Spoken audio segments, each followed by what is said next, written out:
A place to call home. 6 Bahamian homeowners are now celebrating receiving the keys to their homes in the Carmichael subdivision. Plus, the uptick in domestic violence high on the agenda at next month's Commonwealth Affairs Ministers meeting. And later, from Spring City, Abaco to the world, hear how a registered nurse is looking to make an impact in the world of skincare.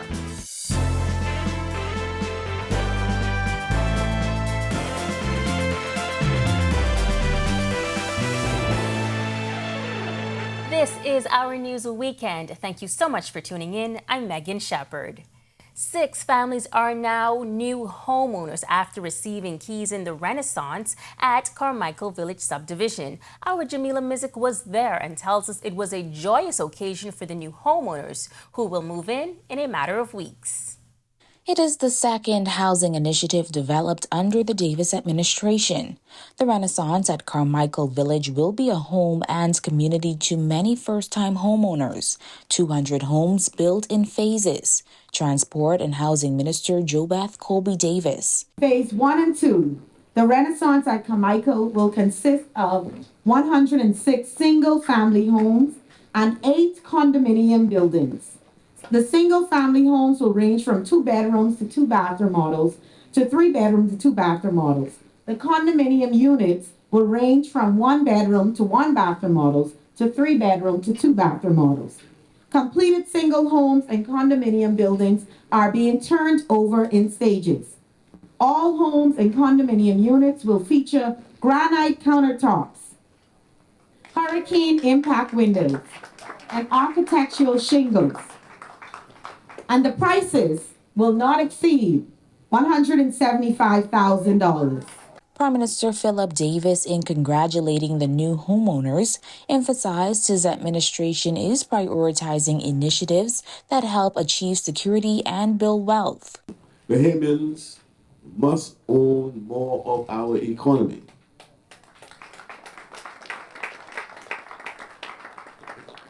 We are determined to create more Bahamian owned homeowners, more Bahamian business owners, and more Bahamian investment and innovation throughout our economy.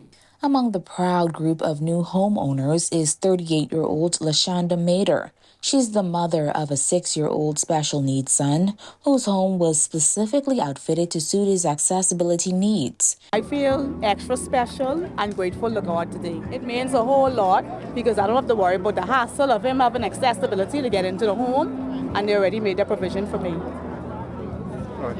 So thank you. Can we get You're welcome. The 6 families will be able to move into their new homes in September. Reporting for Our News, I'm Jamila Mizik. Thanks, Jamila. Well, 2 robbery suspects are behind bars thanks to the quick action by police. Officers say a woman was making a bank deposit around noon yesterday when 2 men robbed her of the deposit bag with cash. They then fled in a white Nissan Note. Moments later, police with the mobile and ceasefire divisions, along with Defense Force officers on routine patrol on Munnings Drive and Gladstone Road, intercepted and arrested them. The suspects are all known to police. At the time of the arrest, they had a large amount of cash, which police believe belonged to the woman who was robbed. No word on when they may be charged. The Office of the Attorney General has to decide if a Jamaican man awaiting trial who was prematurely released from prison and repatriated will be extradited to the Bahamas to stand trial. National Security Minister Wayne Monroe providing this update to reporters this week. Now, back in May, Monroe announced the investigation into how the man, who was awaiting trial, was accidentally released from prison and deported. The man was convicted and fined for overstaying, but was awaiting trial on a firearm and ammunition possession charge. The issue, as I say, is whether or not the Office of the Attorney General will seek his extradition back to the Bahamas, or whether they will be content that having served this sentence here for the immigration violation, having been barred from re-entering, that we're content that he is now out of the Bahamas and no longer exposed to our population, or whether it's determined that we should go and seek him and bring him back to stand trial. The 13th Commonwealth Women's Affairs Ministers meeting will take place in the Bahamas next month. where ministers from around the Commonwealth will gather at the Atlantis Resort to connect and work on improving structures around gender issues. Commonwealth Secretary General Baroness Patricia Scotland says the meeting will cover a variety of topics, but most importantly, the uptick in domestic violence throughout and post-pandemic. Our women's ministers meet every 3 years, also to look at the issues which relate directly to women and girls. You know that we've had a huge challenge with domestic violence, particularly since the pandemic. The levels of domestic violence have really shot up, and that's because many families were locked together, not able to go out, and where there was conflict, there was nowhere to go. So we've been looking at the issues of domestic violence. But they're also meeting to find ways to provide more opportunities for women to help share the burdens and responsibilities of society with their male counterparts. If we are able to take advantage of both the power and the energy and the dynamism of our men and our women, we will be able to exponentially improve the gross national product. So we'll basically get richer and better. So we need more women to participate in Parliament, more women to head businesses, more women to head institutions. But we know that it has to be 50-50. Still to come on Our News Weekend, we'll tell you how a registered nurse is turning Bahamian plants into a leading vegan skincare line. And temperatures continue to soar. If you must go outdoors, especially for work, we've got helpful tips on beating the heat. That's coming up when Our News returns. Whether you're battling a chronic condition or offsetting a new injury, Doctors Hospital's comprehensive rehab services offer the help you need now. Go to doctors. 3 advanced facilities at Collins Avenue, Carmichael Road, in Cable Beach means your personalized plan for care is just a visit away. From physiotherapy to occupational therapy and speech and language pathology, our team approach is all about rebuilding together. For a full list of services, visit doctorshosp.com/rehabilitation. Doctors Hospital, trusted and best care now. Isn't your health worth it?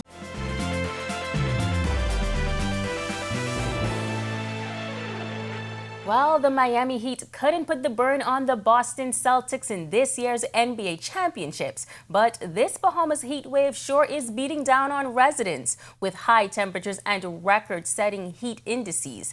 Our Jean Joseph takes a look at how it's affecting some segments of the workforce. High temperatures are responsible for hundreds of deaths each year globally. The past few weeks have seen people scrambling to beat the heat. New Providence residents are no different, with daytime highs around 94 degrees. Forecasters predict scorching heat well into next Saturday, with the threat of even hotter days in August. Construction workers and landscapers working outdoors all day long are among those bearing the brunt of it. Renardo Major is a project manager with Precision Design and Construction. Here's how he keeps employees safe from the sun. I'm wearing a cotton shirt because I'm not directly in the sun all day. But for the guys that are, we ask them to wear dry fit clothing. We encourage them to drink as much water and Gatorade. It's not just water. We give them Gatorade for the electrolytes. We try to keep their bodies as temperature as low as possible and hydrated. We also ask them to use the buildings for a shade. The sun comes up out of the east, so you want to work on the west side first, but you get a shade. And then later we will transfer over on the other side. Put your crew first. This is the heat, and we don't want to damage anybody. We want everybody to stay hydrated. Anthony Lewis, a transformation landscaping and development supervisor, says even though the sun is draining, he does his best to get through it. Lately, there's been a lot of ice, a lot of water. Most of the time, they tell the guys bring their hats to work. The big round hats, like the cowboy hats, like to keep them cool, and I try to keep them moving from area to area so they catch with a lot of breeze. And if your work requires you to be outdoors, here are some tips for staying safe. Head protection, eyes, and try to cover your body as much as you can. Hydrated, stay hydrated. And if there's something that needs to be done, try to do it before the sun gets to its highest peak. So remember, no matter if you're working inside or outdoors, drink lots of water, keep cool as much as you can, and find a fan or air conditioning as often as you can. Reporting for Our News, I'm Jean Joseph. Thanks, Jean. Definitely helpful information. Well, Latoya Maddox fondly recalls growing up in Spring City, Abaco, drinking bush tea from her grandmother's backyard. As she got older, she found it challenging to find affordable skincare products that did not cause skin irritation. That's when she decided to get back to her roots and develop her vegan organic skincare line. She is now the CEO of Glow Miss Vegan Skincare. And so I started doing natural things like banana and oatmeal and honey. And I saw the glow my skin had. And I figured if the things that I did as a child, if they benefited me in terms of my body, I'm sure there should be the same type benefit for my skin. So I started experimenting and I shared it with my aunt, and it was really beneficial for her. She liked the results. And so we both decided that, I would just work on sharing it with other people. And I did that. She began developing the products in 2021 and officially launched online at glowmiss.com in September the following year. She admits she was blown away by the results. So I wanted to include everyone. In my sample population, some of them were my relatives.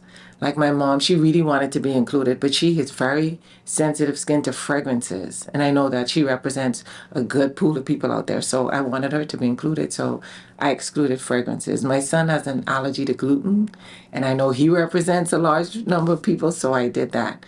And because I know there's just such a big craze and frenzy about vegan and organic, I didn't want to make a product that would exclude anyone. I just want everyone to be able to use the product. Maddox says what makes her products so unique are the native plants she used as ingredients. Moringa's in it, sea kelp. We have fever grass. In the U.S., they call it lemongrass, but we call it fever grass. There's cucumber. There's arugula, spinach, soursop, guava, licorice, willow bark. Everything, because these extracts are so rich in nutrients. It's amazing. Sea kelp, guava is one of the best skin lighteners and skin tightens. Just like back in the day, my grandma would tell me, be careful how much guava you eat because you may not like what the end result would be. It does the same thing for the skin. Licorice is one of the best skin lighteners out there. Just naturally brings a light glow to the skin. The registered nurse of 25 years says developing the line was a labor of love. Currently, all products are sold online, but she says she hopes to have them sold locally in the near future. Here we have our face washes, we have our serums and our toners, and these products are really lightweight, which is very good for the climate in the Bahamas. You want something that's light that doesn't produce a lot of grease and heaviness on the skin. Well, even after the official independence celebrations surrounding our 50th anniversary of independence are done, the country continues to celebrate in many ways. The past few weeks have been filled with recollections and stories of July 10th, 1973. One such story we found was that of former Attorney General and women's rights activist Allison Maynard Gibson, KC. My first memory, and one that it will never ever forget, was being on Clifford Park on July 9th, going into July 10th, 1973, watching the Union Jack come down and seeing our national flag go up. I remember learning the national anthem, we had to learn it, and singing it for the first time. In fact, every time I sing a national anthem, I have this really wonderful sense of pride. I stand taller. But that day, I'm getting goosebumps even talking about it right now. That was just an amazing memory. And as we look toward the next 50 years, she shared this advice for all Bahamians. We are a light to the world. We've demonstrated to the world transference of political power without violence. We've demonstrated to the world political stability. We continue to demonstrate to the world that people who look like us can successfully govern ourselves and attract all kinds of people to our country to work with us for national development. I can go on and on. This is an amazing, most Rhodes Scholars per capita. When we think about it, go and look, when you go home or open your Google, look at the Bahamas on the map. It's a dot. And look at what we have done as a country. Still to come, Basra North still on the job and is saving the lives of those in distress at sea.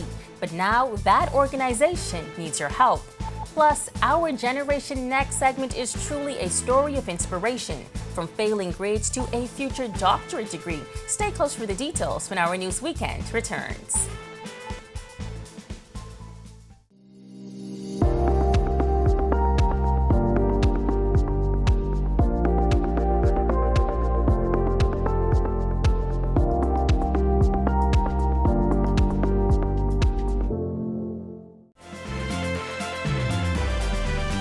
Welcome back to our News Weekend.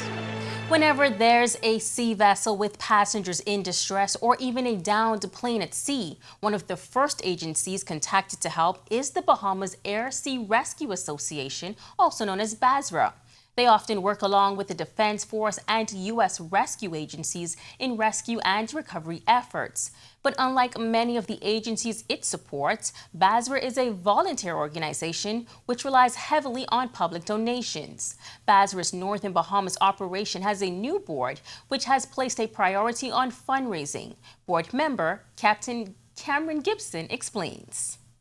Our assets that are directly linked to those search and rescue organizations includes airplanes as well as boats. And right now we're on a mission to replenish our air wing, which includes fundraising efforts for us to purchase a new aircraft sometime this year or early next year. And so all donations and sponsorships are welcome.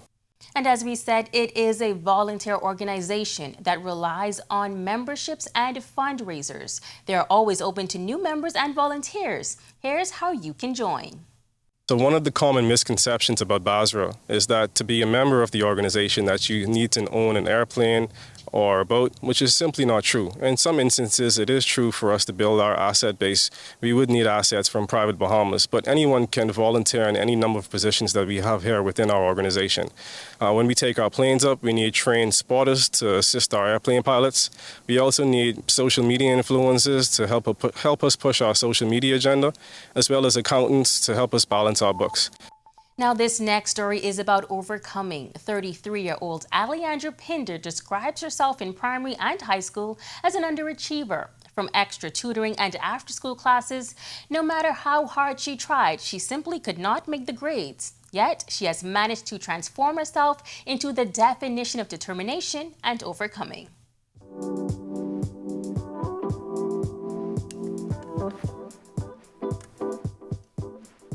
I had one BJC in religious knowledge. Thank God my father's a pastor. I think that played a pivotal role in that, right? And I had no BGCSEs. I had 1 point GPAs. I mean, from 7th grade all the way to 12th, well, 8th grade, I should say. I started when I first had my first 1.49. I can't believe it. I couldn't say it back then, but I can proudly say it now. And seeing myself just failing and not being that model child and trying to figure out how come I don't understand the schoolwork. It was like a whole different language for me. But her story didn't stop there.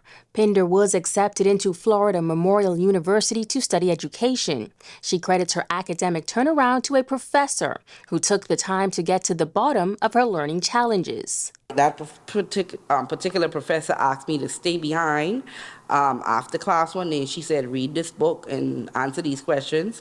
I got all wrong, and I was like, you know what, see, I knew it. Nothing has changed. And then she said, no, watch this video and answer these questions, and I got all right.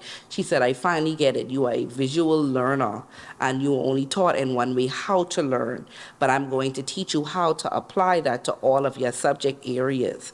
And once she would have done that, it was the first time in my life that I became an honor student. Pinder completed her undergraduate studies with 17 scholarship offers for a master's degree.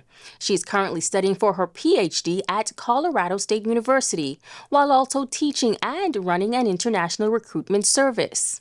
I teach throughout the day undergraduate students for people who want to become future teachers. That's something I never thought I would have been doing. And then, of course, going from teaching to going to class at night from 5 o'clock till 8 o'clock p.m. And then in most cases, then I have to, after that, then I meet with students who want to be recruited between 8:30 and 10 o'clock at night. And when you are studying at the PhD level, that takes out every brain cell power to do that.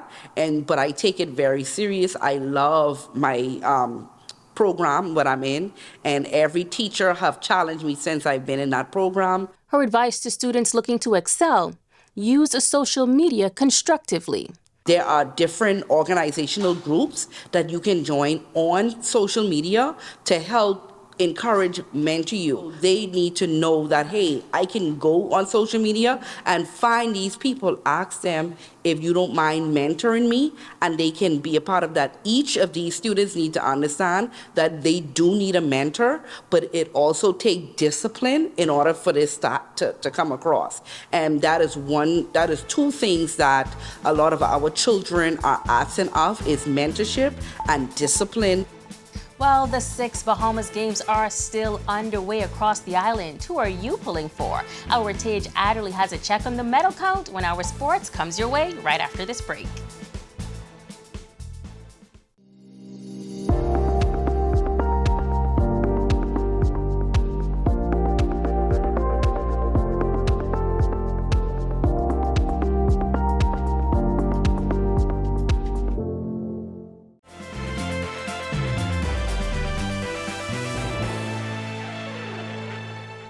Welcome back.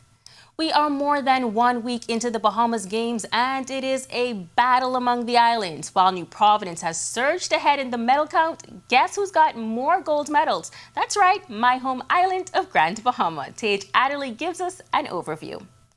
The Bahamas Games have been going on for a week, and New Providence has surged ahead of Grand Bahama in the medal count at the time of this recording, taking the lead with 174 medals.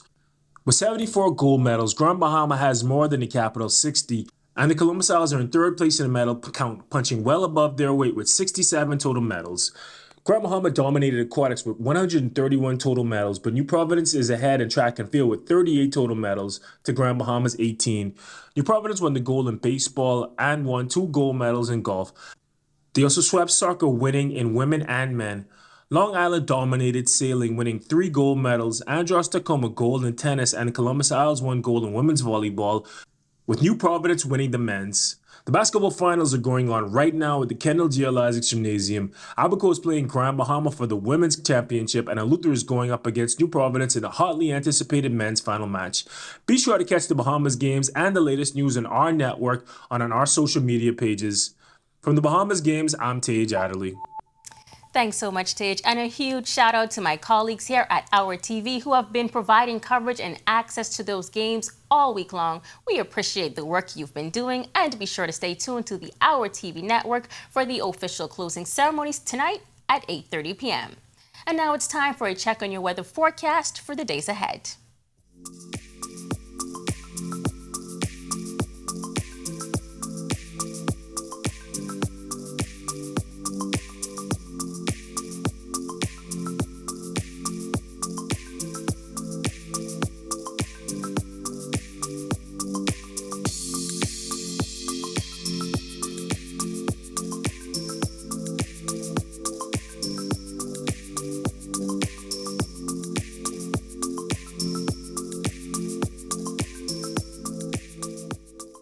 A grand celebration to say thank you for years of dedicated, stellar service. Retirees of the Ministry of National Security honored this week in a celebration which included the Office of the Attorney General and some law enforcement agencies. National Security Minister Wayne Monroe calling it just a small way to acknowledge their contributions.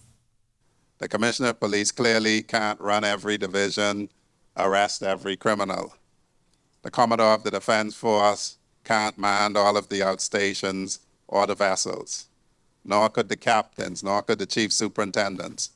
Everyone plays a part in this exercise called statehood. And we celebrate you because in this part of it, you've been faithful and finished the race to retirement. Some of the honorees served up to 40 years in the public service. Attorney General Ryan Pinder was also on hand for the ceremony, acknowledging that without the work of those employees, a lot would not get done. But I want to make special commendation to those retiring out of the Ministry of Legal Affairs and associated agencies. Certainly without your hard work and dedication, we couldn't sit here and do what we do as leaders of the country, and for running a successful operation over at the Office of the Attorney General. So I want to thank everybody for that. Congratulations and enjoy retirement. And we want to thank you for joining us for Our News Weekend. On behalf of the entire team, I'm Megan Shepherd. Have a wonderful evening.